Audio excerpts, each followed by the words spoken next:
E agora nós estamos abordando aqui o segundo tópico da amizade, que eu espero terminar hoje. Esse é o assunto que a gente tem tratado, a gente já falou considerações gerais a respeito disso, alguns princípios que a Bíblia apresenta, amizade entre crente e não crente, amizade entre homens e moças, a gente já falou sobre bastante coisa. E hoje, o último tópico que eu quero falar com vocês é sobre esse assunto aí, que é apresentar Jesus como um modelo de amizade. Quando eu coloco ali que ele é o melhor amigo, a ideia não é só que ele é o nosso melhor amigo a nível pessoal. Isso é verdade também, claro. De todas as amizades que você pode ter, a melhor, a mais segura, a mais estável, a mais verdadeira é a amizade que você pode desfrutar com Jesus.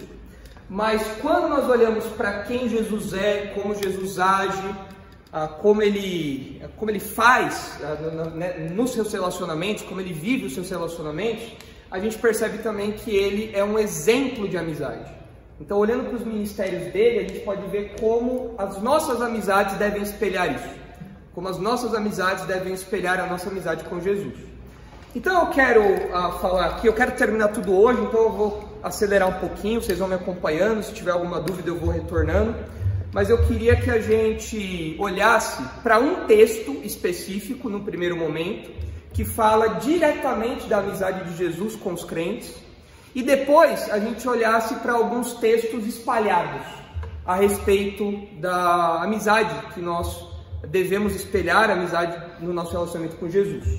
Então eu quero seguir por esses dois momentos aí. O texto que eu quero mencionar para vocês, logo de cara, é o texto de João 15, que é um texto que fala diretamente a respeito dessa amizade que nós temos com Jesus. Então, abre aí João 15, para que a gente possa caminhar por esse texto.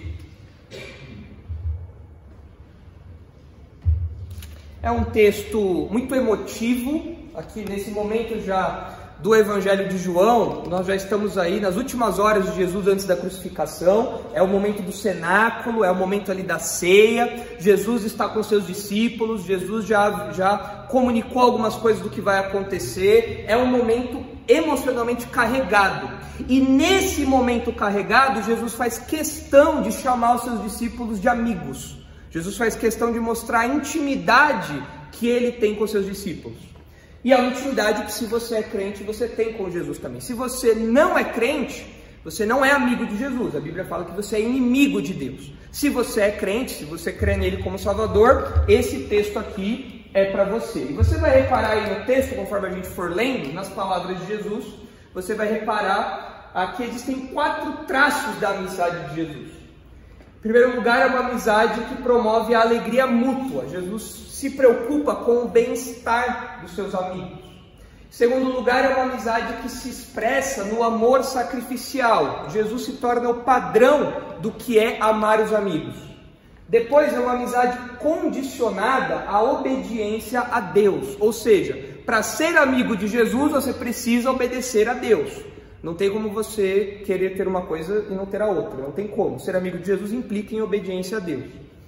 E a última marca, o último traço da amizade de Jesus que nós vemos aí, é que é uma amizade fundamentada no conhecimento de Deus. Então olha aí o texto, para você perceber esses detalhes, e depois eu quero passar para os textos gerais com vocês. Então, o texto diz assim no versículo 11, mostrando ali o primeiro ponto, que é uma amizade que promove a alegria mútua. O texto diz: tenho-vos dito estas coisas para que o meu gozo esteja em vós e o vosso gozo seja completo. Ou tenho-vos dito essas coisas para que a minha alegria esteja em vocês e a alegria de vocês seja completa. É interessante observar que Jesus está preocupado com a alegria dos seus discípulos. No momento de tristeza, Jesus reforça que existe alegria, e essa era a preocupação de Jesus, uma das preocupações de Jesus. Ele queria que os seus discípulos tivessem verdadeira alegria, uma alegria enraizada na obra dele, uma alegria enraizada nele, uma alegria enraizada em Deus. Por isso ele diz aqui: para que o meu gozo, minha alegria esteja em vocês, e então a alegria de vocês seja completa, não falte nada. Essa preocupação que Jesus tem com o bem-estar, com a alegria dos seus discípulos, que aqui ele chama de amigos, é uma preocupação que nós como crentes devemos nutrir também pelos nossos amigos. A preocupação de ver os nossos amigos alegres. A preocupação de ver os nossos amigos felizes. A preocupação de ver os nossos amigos realizados. A preocupação de ver os nossos amigos satisfeitos. E não é uma satisfação qualquer, não é uma alegria qualquer, não é algo artificial que você faz só para agradar o fulano, ou que você faz só para não mexer em algum vespeiro e causar algum tipo de desconforto, não. É uma alegria real porque é a alegria que Jesus entrega. Os crentes querem que os seus amigos, os outros crentes, estejam próximos de Jesus e se preocupam com o bem-estar dos seus irmãos para desfrutar dessa alegria, promover essa alegria, preocupar-se com essa alegria. Então a gente vê que é uma amizade altruísta, você se preocupar com o bem-estar alheio, como Jesus faz aqui. Na sequência, olha o que ele diz aí, mostrando agora esse amor sacrificial. Olha só, versículos 12 e 13. O meu mandamento é este, que vos ameis uns aos outros, assim como eu vos amei. Notem aqui que Jesus estabelece o padrão de amor. Jesus fala que os crentes devem se amar a partir ou tendo por base o exemplo de amor do próprio Jesus. Se vocês olharem lá em 1 João, capítulo 3, versículo 16, você vai ver como esse padrão é espelhado nas nossas amizades, nos nossos relacionamentos. Geralmente, nós muito prontamente falamos que o marido tem que se sacrificar pela esposa, que o marido tem que se doar pela esposa. Isso é verdade, a Bíblia fala isso de fato em Efésios, que o amor que o marido tem que ter pela esposa é um amor sacrificial. Mas surpresa, você tem que ter a mesma coisa por cada uma das pessoas que está aí ao seu lado. Não é nada menos que isso. Algo menor que isso não é o amor cristão. O amor cristão, ele é sacrificial. E olha só como João deixa isso claro. João ouviu as palavras de Jesus. João estava nessa cena aqui que a gente está estudando. E olha só o que ele diz, no versículo 16, 1 João 3,16. Nisto conhecemos o amor, que Cristo deu a sua vida por nós. E em consequência disso, logo, portanto, devemos dar a nossa vida pelos nossos irmãos. E na sequência, olha só como João aplica isso. Ele fala... Ora, aquele que possuir recursos deste mundo e vir a seu irmão padecer necessidade e fechar-lhe o coração, como pode permanecer nele o amor de Deus? Filhinhos, não amemos de palavra nem de língua, mas de fato e de verdade. O padrão, o parâmetro que Jesus coloca aqui, que João repete ali, é que o amor cristão, as amizades, elas se expressam dentro do contexto dos crentes, dentro do contexto da igreja, de modo sacrificial. É custoso. Você tem que ter isso em mente. Ter amigos e ser um bom amigo é algo custoso. No caso de Jesus, custou a própria vida. Mas João apresenta aqui uma aplicação muito simples. Você vê o seu irmão passando por alguma necessidade, por algum aperto. Você vê o seu irmão passando por alguma dificuldade ali, seja na sua vida financeira, como é o caso aqui, seja em outra situação qualquer, ampliando isso, algum problema que ele esteja passando, alguma outra questão particular, e você é insensível àquilo, você não dedica nada do seu tempo para aquilo, você não dedica nada dos seus recursos para aliviar aquilo, você não se dedica àquilo, o seu amor é um amor menor do que o expresso por Jesus. Ele não é suficiente. O parâmetro é esse. Não tem jeito.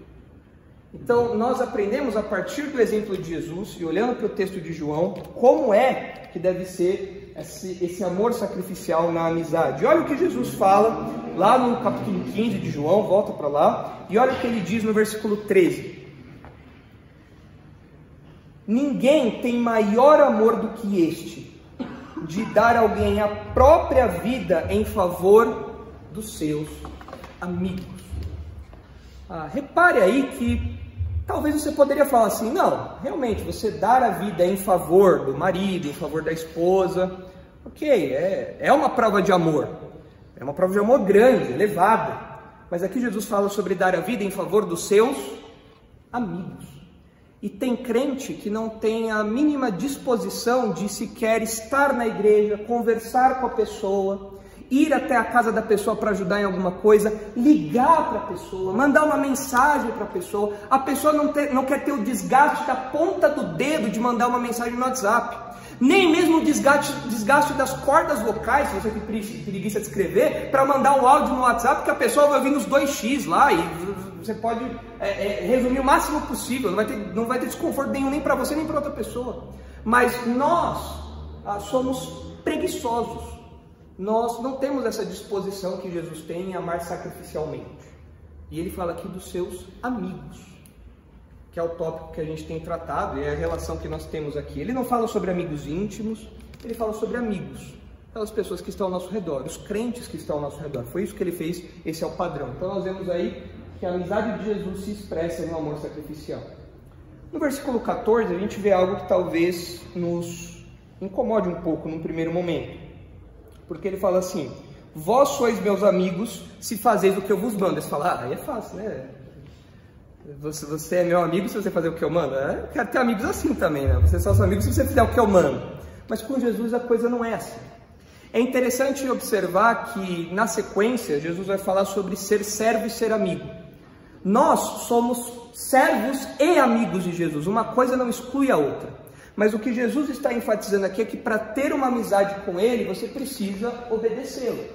Você precisa se preocupar em ouvir a palavra de Deus, seguir a palavra de Deus, colocar a palavra de Deus na sua cabeça, deixar a palavra de Deus moldar a sua vida, e então você e o seu amigo juntos, obedecendo a Deus, terão essa amizade com Jesus. Você vai ter essa amizade com Jesus. É uma amizade condicional.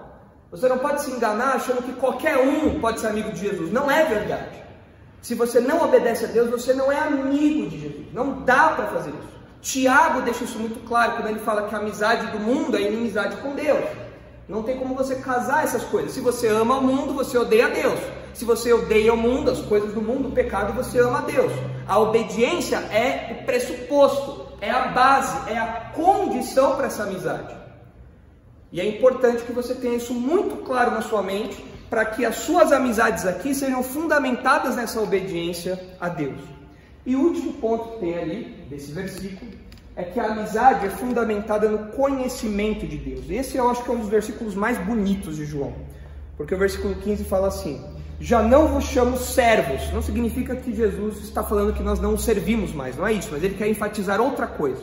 Além de servos, nós não somos servos impessoais, nós não somos servos distantes. Nós não somos servos que vão para o tronco, apanha e o Senhor não está preocupado com ele. Não, nós somos um outro tipo de servos. Nós somos servos / amigos. Servos amigos, ele diz: já não vos chamamos servos, porque o servo não sabe o que faz o seu Senhor, mas tenho-vos chamado amigos, porque tudo quanto ouvi de meu Pai vos tenho dado a conhecer. E é por isso que a amizade de Jesus é uma amizade fundamentada no conhecimento de Deus. Jesus, durante seu ministério, revelou a verdade de Deus, revelou os projetos de Deus, concretizou os projetos de Deus, revelou o caráter do próprio Deus, sendo Ele mesmo Deus, revelou tudo isso, e é nisso que essa amizade é fundamentada, é nisso. E Jesus fala: eu chamo vocês de amigos, porque eu revelei quem Deus é de modo especial para vocês. É um grande privilégio isso. Se você já creu no Evangelho, se você crê na palavra de Deus, se você tem em Jesus esse amigo, você é muito privilegiado, porque você tem algo que as pessoas aí fora não têm. Você tem algo que o mundo não tem. Não apenas um conhecimento intelectual sobre quem Deus é, mas você tem uma relação íntima com esse Deus que você chama de Senhor e você chama de amigo. Então, olhando para esse texto, você percebe esses traços aí da amizade de Jesus. Mas quando nós olhamos para o ministério de Jesus, quando nós olhamos para o modo como Jesus agia para com as pessoas e ainda age nos ministérios que ele tem hoje, estando no céu, a gente percebe mais alguns traços. E eu quero caminhar rapidinho em cima deles com vocês, para que a gente possa fechar esse tópico que a gente já começou há algumas semanas. Então eu quero mostrar aqui 4 outros traços da amizade de Jesus. Então você vai falar: nossa, vai ter 8 pontos, eu estudo hoje. Calma, isso foi rápido, nem doeu. Então, é bem rapidinho, é bem fácil, e vocês vão perceber esses traços aí da amizade de Jesus e como isso impacta a sua amizade com as outras pessoas. Então, além de você se preocupar com uma amizade que promove a alegria mútua, que é regida ou se expressa no amor sacrificial, que é condicionada à obediência a Deus, que é fundamentada no conhecimento de Deus, você deve também observar esses outros traços, agora olhando de modo mais geral. Primeiro traço aí, Jesus é um amigo presente, e é muito importante você saber disso. Jesus é um ser pessoal, isso significa não apenas que ele é dotado de intelecto, vontade e emoções, mas também se relaciona conosco. Nós tendemos a pensar em Jesus mais como uma coisa do que como uma pessoa. A gente tende a pensar mais em Jesus como um espírito etéreo que tem alguma gosma, alguma moeba lá em cima, com quem eu troco alguns pensamentos às vezes, do que uma pessoa de carne e osso que está lá no céu e é um ser pessoal, que pensa, que tem vontades, que tem emoções, que se alegra, que se entristece, e mais do que isso, por ser pessoal, ele se relaciona com a gente. Ele fala, ele ouve, ele chora, ele se alegra, ele está presente na nossa vida. E a evidência maior dessa pessoalidade é a encarnação de Jesus. Olha lá o que diz João 1,14, é um texto que nós já citamos algumas outras vezes aqui, quando falamos sobre isso. Mas é importante a gente resgatar isso. Olha só o nível de presença de Jesus em nosso meio. Quando nós falamos sobre os atributos de Deus, o pessoal do Help estava estudando isso lá hoje, a gente fala sobre a transcendência de Deus e a imanência de Deus. São dois atributos de Deus. A transcendência diz respeito ao fato de Deus estar muito acima de nós, de Deus ser muito superior a nós. Mas a imanência diz respeito a, apesar dele ter essa posição elevada, ele se relaciona conosco, ele está perto da gente. E olha só quão próximo é isso. João 1,14 diz assim: e o verbo, aqui é Jesus, e o verbo se fez carne e habitou entre nós, cheio de graça e de verdade, e vimos a sua glória, glória como do unigênito do Pai. Vocês se lembram de um dos nomes de Jesus que significa Deus conosco? Emanuel. Deus se fez homem e está no nosso meio. É a encarnação do próprio Deus. É um nível de presença, de proximidade incrível, incomparável. Eu lembro daquela música, Nas Estrelas, não sei se todo mundo conhece. Nas estrelas vejo sua mão e no vento ouço sua voz.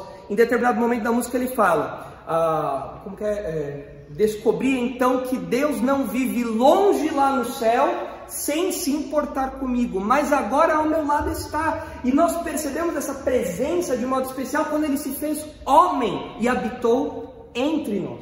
Ele é presente, é um amigo presente. E qual que é a aplicação disso para a nossa vida? O texto continua: em um mundo virtual, precisamos lembrar que a amizade se constrói pessoalmente, por meio do compartilhar de momentos felizes e tristes. Eu li em algum lugar que algum filósofo, acho que Aristóteles talvez, algum desses aí que famoso, que disse que a amizade é você comer sal junto. Eu tinha ouvido isso de outras pessoas, mas alguém atribuiu isso a Aristóteles. Se está na internet deve ser verdade, né? Mas eu li isso num livro que isso foi atribuído a algum filósofo aí. Amigo é comer 1 quilo de sal junto, e é verdade. É você compartilhar das dores, dos sofrimentos, das tristezas, e Jesus fez isso. Olha só os textos que estão aí, João 11, a história de Lázaro. A família de Lázaro, Maria e Marta, era uma família amiga de Jesus. E Jesus se fez presente naquele momento de luto, de sofrimento. João 11, versículo 11, olha só. Olha como Jesus se refere a Lázaro. Ele recebe a notícia, ele está ali recebendo a notícia de que Lázaro estava enfermo, e aí depois ele diz, isto dizia, versículo 11, João 11, 11, isto dizia, e depois lhes acrescentou, nosso amigo Lázaro adormeceu, mas vou para despertá-lo. Aqui não é que Lázaro tinha dormido, os discípulos até perguntaram depois, Senhor, se ele vai dormir, ele vai acordar. Não, gente, acorda, vocês têm que acordar, vocês estão dormindo, Lázaro morreu. É uma figura de linguagem que eu estou usando aqui, mas ele chama Lázaro de amigo. O nosso amigo Lázaro morreu. Olha depois os versículos 35 e 36. Versículo 33. Jesus, vendo-a chorar, e bem assim os judeus que a acompanhavam, agitou-se no espírito e comoveu-se. Jesus vê aquela cena de luto, as pessoas sofrendo, as irmãs de Lázaro sofrendo pelo sofrimento do irmão, e elas estão tristes, e Jesus se comove com isso também. Jesus olha para os efeitos do pecado e fica indignado com aquilo. Versículo 34, e perguntou: onde o sepultastes? Eles lhe responderam: Senhor, vem e vê. E então Jesus chorou. Isso é amizade. É você chorar com os que choram. A gente já falou sobre isso. Jesus chorou. Jesus viu o sofrimento de Marta, Jesus viu o sofrimento de Maria, Jesus viu o sofrimento dos outros amigos de Lázaro, e ele também chorou, porque é isso que os amigos fazem. Diante daquele quadro, diante daquela situação, é isso que um amigo faz. Ele chora, ele vê as consequências do pecado, ele vê a tristeza, ele vê o sofrimento, e ele se compadece também. Olha o versículo 36. Então disseram os judeus: vede quanto o amava. Os judeus olharam para o compadecimento, para a empatia de Jesus e falaram: veja aí a expressão de amor que esse homem tinha por Lázaro, que esse homem sentia por Lázaro. Amigos. Olha também como isso se expressou na vida de Paulo, em 2 Timóteo 4. 2 Timóteo eu acho que é uma das cartas mais tristes do Novo Testamento, porque é o final do ministério do apóstolo Paulo, que a gente vê fundando um monte de igreja, que a gente vê conhecendo um monte de gente, que a gente vê viajando para um monte de lugar, e a gente imagina: nossa, Paulo vai estar sempre cercado de gente, sempre vai ter uma galera em torno de Paulo. No final da vida de Paulo, ele estava sozinho, só Lucas ficou com ele. E olha só o que diz aí 2 Timóteo 4,16. Na minha primeira defesa, Paulo está preso, e ele diz: na minha primeira defesa, ninguém foi a meu favor, antes todos me abandonaram, que isto não lhe seja posto em conta. Paulo está escrevendo essa carta de uma prisão, que é um buraco no chão, escuro, frio, úmido, pequeno, onde as pessoas morriam e os cadáveres ficavam lá por um tempo, e ninguém compareceu na defesa de Paulo. O Paulo, é o Paulo que a gente está falando aqui, o Paulo que a gente conhece, o Paulo que fundou um monte de igreja, o Paulo que conhecia um monte de gente, e agora ele está sozinho. Ele fala: na minha primeira defesa, ninguém deu as caras. Olha só o versículo 17. Mas o Senhor me assistiu e me revestiu de forças, para que por meu intermédio a pregação fosse plenamente cumprida, e todos os gentios a ouvissem, e fui libertado da boca do leão. O Senhor me livrará também de toda obra maligna, e me levará salvo para o seu reino celestial. A Ele, glória pelos séculos dos séculos. Amém. O que a gente aprende aqui com Paulo é que uma verdadeira amizade é uma amizade realmente presente. Jesus é alguém presente. A amizade de Jesus é uma amizade presente. Todo mundo foi embora. Todo mundo abandonou Paulo, só ficou o Lucas. Na primeira defesa ninguém foi, mas tinha alguém lá. Tinha alguém lá do lado de Paulo. Paulo estava lá testemunhando diante das autoridades, e tinha alguém lá do lado de Paulo. Paulo, eu estou aqui, vai lá, pode falar. Eu estou aqui junto com você. Vai lá, eu estou te dando forças, vai lá. Te encorajo, isso, Paulo, isso, vai lá. Continua falando, Paulo. Era Jesus que estava lá. Jesus é uma pessoa. Jesus fala conosco, Jesus nos encoraja. Naquele cárcere lá, escrevendo, naquele lugar escuro, tinha alguém lá ao lado de Paulo. Quando Paulo desfalecia, quando Paulo ficava incomodado, quando Paulo lamentava, tinha alguém lá ao lado dele. Paulo, eu estou aqui, Paulo, continua escrevendo, fica firme, eu estou com você, eu estou te conduzindo nisso tudo, Paulo. Jesus é um amigo presente. E olha só como isso é expresso lá no Antigo Testamento, em Provérbios 17. Provérbios 17, 17, olha só.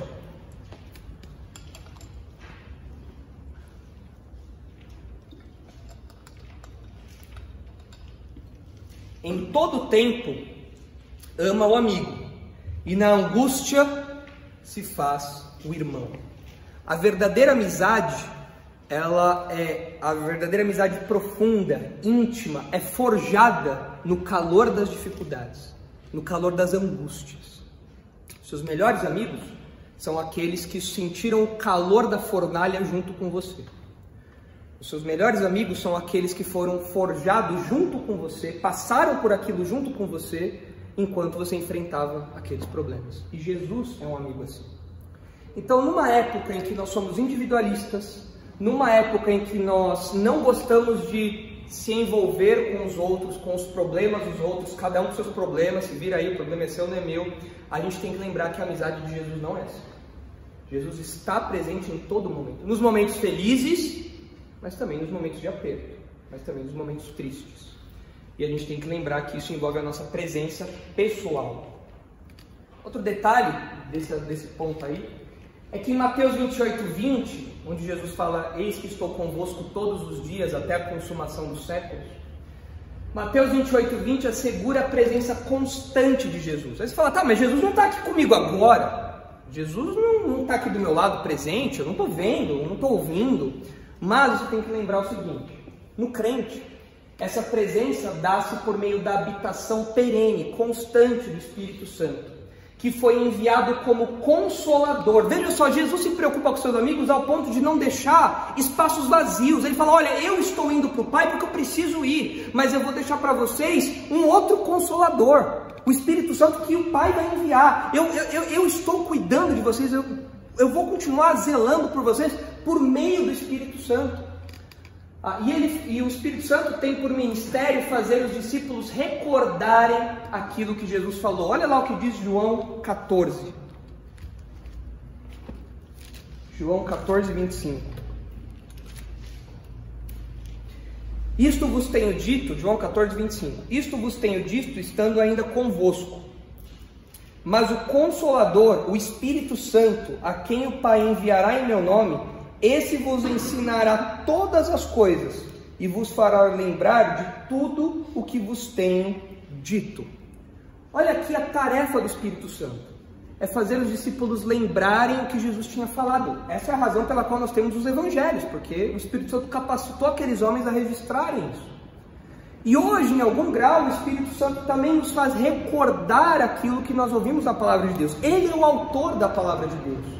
E Ele que está constantemente conosco, dormindo, quando a gente está comendo, quando a gente está na escola, na faculdade, no trabalho, em todo tempo, o Espírito Santo que está conosco continua nos trazendo à memória aquilo que Jesus disse, aquilo que Jesus ensinou e que nós aprendemos por meio da palavra de Deus.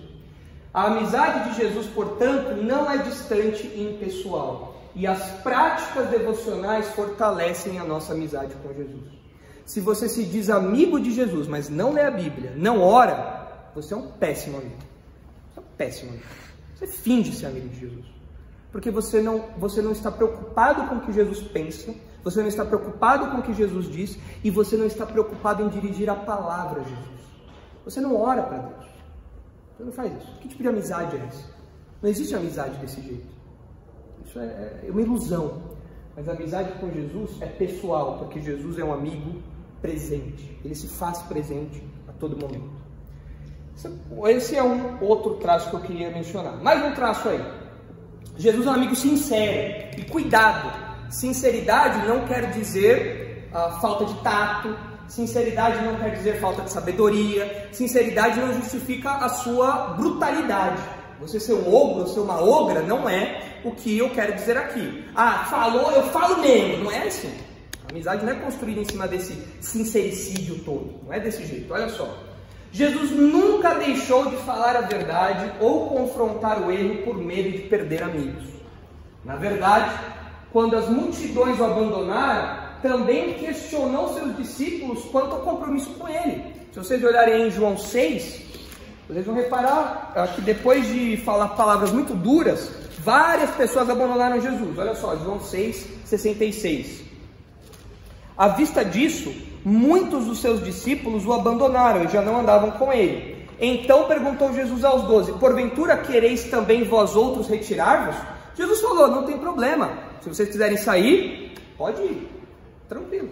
Se vocês quiserem seguir a onda aí, numa boa, sem crise. Jesus não tem medo de perder amigos, ele fala a verdade é essa. Senhor, isso é muito difícil. Ou é isso, ou vocês não são meus amigos. Em nossas amizades, isso implica falar a verdade em amor, com sabedoria e de modo corajoso. Quando questionava os falsos mestres, Jesus era incisivo, Jesus era duro, é verdade. Mas muitas vezes, quando questionava os seus discípulos, Jesus abordava eles de um modo mais pessoal. Jesus chamava eles, explicava aquilo que eles não tinham entendido. Mas Jesus nunca deixou de falar a verdade com medo de perder os seus discípulos. O pastor Thiago Abdala, naquele livrinho que a gente tem mencionado aí durante os estudos, ele cita o Tim Keller. E apesar das ressalvas com o Tim Keller, que eu tenho, nisso daí ele acertou muito bem. Ele diz o seguinte: o amor sem verdade é sentimentalista. Você não pode ser um amigo sentimentalista, que só está preocupado, eu amo, mas eu nunca falo a verdade, eu nunca confronto, eu nunca questiono, eu nunca apresento a minha opinião à luz da Bíblia, eu não coloco a pessoa diante de situações que precisam de uma resposta imediata, bíblica. Se você acha que isso daí é amizade, não é. O amor sem a verdade é sentimentalista. Ele nos apoia e motiva, mas também nos mantém num estado de negação a respeito das nossas falhas. Nós já estudamos que Provérbios fala que o amigo afia o amigo, assim como o ferro afia o ferro. Faz parte da amizade isso. Não existe amizade que não confronta, que não causa algum tipo de constrangimento eventual, algum tipo de crescimento mútuo. Não existe isso. Por outro lado, a verdade sem amor é rude e áspera. Ela nos dá informações, mas de um modo que não somos capazes de ouvir. É aqui onde você tem que tomar cuidado. É meu jeito, eu sou grosso mesmo. Não é assim. Você tem que ter tato, sabedoria para falar com seus amigos. Você tem que ter discernimento. Você tem que escolher as palavras. Pastor, mas eu não sou assim. Peça a Deus para que você seja assim. Leia a Bíblia como você tem assim. A Bíblia fala que a sua palavra tem que ser temperada com sal, sabendo como responder a cada um.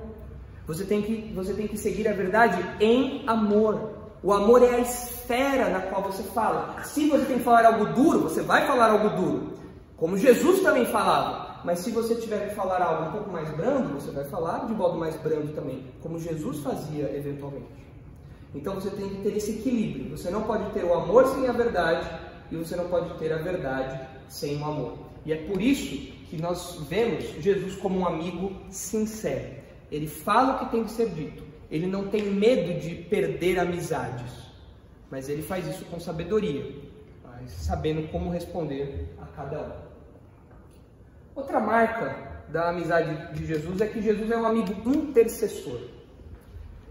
Esse daqui foi um ponto que eu coloquei aqui e eu acho que é um termômetro muito bom das nossas amizades. Olha só. Um dos ministérios atuais de Jesus no céu é interceder pelos crentes. Jesus está lá ao lado do Pai e Hebreus fala que ele vive para interceder pelos crentes. Ele está lá intercedendo em nosso favor. João fala que nós temos um advogado junto ao Pai. Romanos 8 também fala de Jesus intercedendo. Então Jesus está lá intercedendo por nós. O diabo continua nos atacando e Jesus está lá intercedendo em nosso favor. Nós vemos isso desde o seu ministério terreno. Se vocês olharem esses textos aqui, olha só. Na verdade, ainda durante seu ministério terreno, Jesus já suplicava em favor dos seus discípulos. Olha aí Lucas 22. Olha Jesus orando pelos seus amigos. Lucas 22, 31. Olha só. Nós estamos no mesmo momento de João 15, a ceia, o cenáculo, tudo aquilo. E aí, você vê o seguinte recorte, Jesus falando: Simão, Simão, eis que Satanás vos reclamou para vos peneirar como trigo. Eu, porém, roguei por ti, para que a tua fé não desfaleça. Tu, pois, quando te converteres, fortalece os teus irmãos. Nós temos aqui Jesus pedindo por Pedro. Olha, Satanás pediu para peneirar vocês. Vai vir uma dificuldade grande, uma provação grande vinda do próprio diabo. E eu orei por você, Pedro, para que você fique forte, para que você permaneça firme. E quando você voltar, quando você colocar a cabeça no lugar, tudo para que você fortaleça os seus irmãos. Olha João 17, uma oração que Jesus fez por você. Você talvez nem saiba disso, mas Jesus orou por você. Olha só o que diz aí João 17, versículos 9, 15 e 20. Olha só. Jesus está à beira aí da crucificação, à beira de ser preso, e ele diz em João 17, versículo 9: é por eles que eu rogo, não rogo pelo mundo, mas por aqueles que me deste, porque são teus. Jesus está rogando proteção para os seus discípulos. Olha o versículo 15: não peço que os tires do mundo, e sim que os guardes do mal. Olha agora o versículo 20: não rogo somente por estes, mas também por aqueles que vierem a crer em mim por intermédio da sua palavra. É você. Jesus orou por você. Quando estava à beira de ser crucificado, Jesus lembrou do Eric, Jesus lembrou do Moreira, Jesus lembrou do Eduardo, Jesus lembrou do Evaristo. Ele falou: eu peço por eles, porque eles vão crer em mim por meio da palavra, e eu peço que o Senhor os guarde. O que a gente aprende com isso? De forma prática, isso significa que devemos levar os nossos amigos em oração diante de Deus, assim como Paulo e Epáfras. Quando eu olho para o exemplo de Jesus, ele está à beira de ser crucificado, ele fala: eu vou orar pelos meus discípulos. Isso me lembra que uma verdadeira amizade, ela tem que existir em oração, ela tem que ser regada por oração. Olha os exemplos ali. Paulo fala muito disso nas suas epístolas. Se vocês olharem em Filipenses 1, várias cartas de Paulo, só coloquei um exemplo aí. Mas se vocês olharem em Filipenses 1, vocês vão ver Paulo orando pelos filipenses. Olha só, Filipenses 1, 3. Olha o que diz aí: dou graças ao meu Deus por tudo que recordo de vós, fazendo sempre com alegria súplicas por todos vós em todas as minhas orações. Paulo devia gastar muito tempo orando, porque ele orava pelos filipenses, pelos tessalonicenses, pelos colossenses, ele orava por esses crentes, e ele orava em favor deles. Ele pegava os nomes e falava: Senhor, eu estou agora suplicando por esse, tem fulano, Beltrano, olha, tem aquele lá também, Senhor, ajuda aquele lá, Pai, eu recebi uma carta, a coisa está feia ali. Ele levava esses nomes sempre em oração. E olha o exemplo de Epáfras, que é mais forte ainda em Colossenses. Vire aí um pouquinho a Bíblia até Colossenses 4:12. Olha o que diz aí: saúda-vos Epáfras, que é dentre vós servo de Cristo Jesus, o qual se esforça sobremaneira continuamente por vós nas orações. O Epáfras suava a camisa orando, ele não cansava de orar pelos irmãos. Ele estava o tempo todo orando, ele se esforçava o tempo todo, continuamente em oração pelos irmãos. Era uma luta, e o tempo todo ali ele orando pelos irmãos, levando os irmãos de Colossos diante de Deus. As nossas orações são um bom termômetro, não apenas da nossa amizade com Deus, mas também da nossa amizade com os outros. Se você sabe que o seu amigo tem um problema e você se preocupa com ele de verdade, não tem outro recurso imediato para você do que levar ele em oração a Deus. Não tem. É a maior prova de amor que você pode ter por ele. Claro, existem expressões práticas, concretas do seu amor pelos seus irmãos, mas talvez a primeira é você levar aquele seu amigo em oração diante de Deus e falar: Senhor, eu venho pedir por ele. Sabe aquilo que quando você era criança, ou você fazia, ou alguém fazia para você, quando você pedia para ir na casa do amiguinho e o pai não deixava, e você falava: fala você lá com meu pai, vai lá.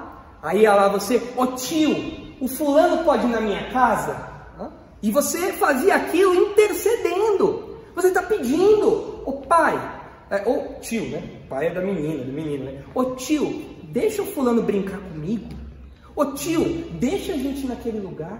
Tio, vamos fazer aquilo. Deixa eu fazer aquilo. É uma intercessão. O crente é assim: pai, olha o fulano. Pai, olha o Beltrano. Pai, olha aquele meu irmão. Cuida dele, zela por ele. Se você tem uma vida de oração medíocre, se você tem uma vida de oração falha, você não é um bom amigo.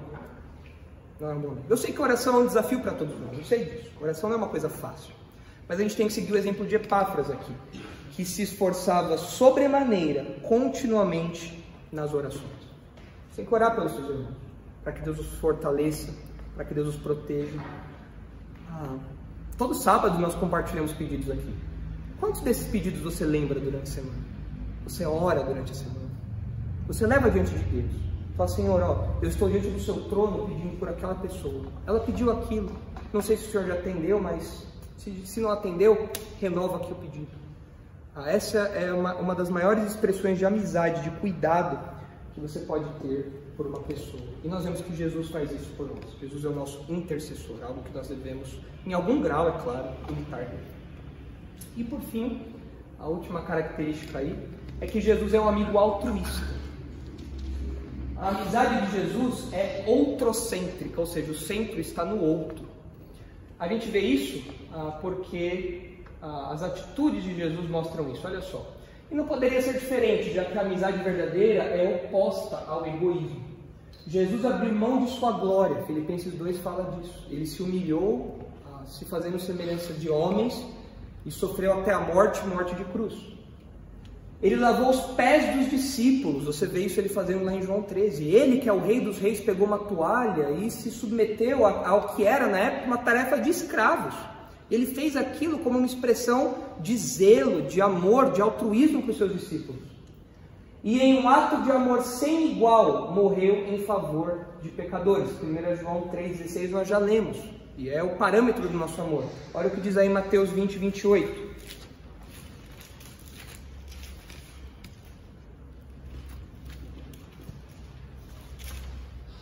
Tal como o Filho do Homem, que não veio para ser servido, mas para servir e dar a sua vida em resgate por muitos. A amizade não é sobre o que você pode obter das pessoas.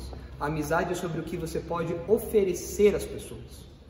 E quando você tem essa preocupação, e o seu amigo é um bom amigo também, e tem essa preocupação, os dois vão se realizar nessa amizade. Esse é o parâmetro que Jesus colocou. Em nossas amizades, isso significa adotar atitudes sacrificiais em prol dos nossos amigos, colocando-os à frente dos nossos próprios interesses e zelando pelo bem-estar alheio. É se preocupar de verdade com o outro. É olhar para o outro e pensar, como eu posso fazê-lo mais feliz? Como eu posso ajudá-lo? Como eu posso animá-lo? Poxa, ele está cansado hoje, ele veio no Darash, mas ele está cansado. Olha, sei lá, a Sofia que tem estudado bastante, olha como ela está cansada, tadinha, tá aí pescando. Como é que eu posso animar? Eu já sei, vou comprar o cookie dela. Sofia, vê um cookie aí, por favor. Como eu posso animar? Sofia, vou te dar um dia no spa. Aí é legal, né, Sofia? Tá aceitando aí, né? Tá aceitando, né? Vou dar um dia no spa pra ela, olha só que legal. Chegou aí o Maurício, tá todo nariz todo estourado aí. Ô Maurício, comprei um soro fisiológico pra você. Olha só que presentão. Vai muito soro aí, né, Maurício, quando você tá lavando o nariz, né? É o altruísmo. E deixa eu falar uma coisa, o altruísmo não tem limites. Porque até você chegar ao ponto de dar a vida pelo seu irmão, tem muita coisa pra você fazer ainda. Você nunca vai chegar nesse nível. Você não pode falar, eu já fiz demais. A amizade não é assim. A amizade não cobra. A amizade não tem limite. A amizade não tem um ponto, eu vou até aqui, daqui para frente eu não vou mais. A amizade altruísta, a amizade profunda, a amizade verdadeira, ela é mútua nesse sentido. É um se preocupando com o outro. E assim todos são cuidados. É isso que Jesus ensinou para nós. E é isso que nós temos que imitar. Então estão aí esses 8, bastante, né? Viu? Não doeu, rapidinho. Esses 8 traços aí da amizade de Jesus. Você tem lá no texto de João 15, aqueles traços mais concentrados, que é uma amizade que promove a alegria, uma amizade que se expressa no amor sacrificial, uma amizade condicionada à obediência a Deus e uma amizade fundamentada no conhecimento de Deus. Além disso, olhando de modo mais geral, nós vemos que Jesus é um amigo presente, Jesus é um amigo sincero, Jesus é um amigo intercessor, Jesus é um amigo altruísta. Então está aí Jesus como o nosso melhor amigo. Se você já é amigo de Jesus, essa é a amizade que você tem. Se você não é ainda, veja o que você está deixando passar, se arrependa dos seus pecados, creia em Jesus e desfrute disso. Agora, olhando para essa lista aí, eu quero ouvir vocês. Qual desses traços vocês mais gostam?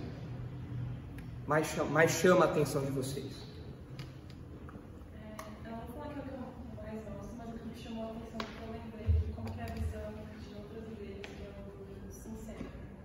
Quando os discípulos dele abandonam ele, ele só fala, né? Não, quando as outras pessoas abandonam, aí ele fala para os discípulos, vocês não vão embora. E o que a gente vê pregado em outras igrejas se você está se afastando de Jesus, você fala, volta. Volta, né? Fica, vai ter bom. Jesus não desiste de você, Jesus está batendo na sua porta, se você existe.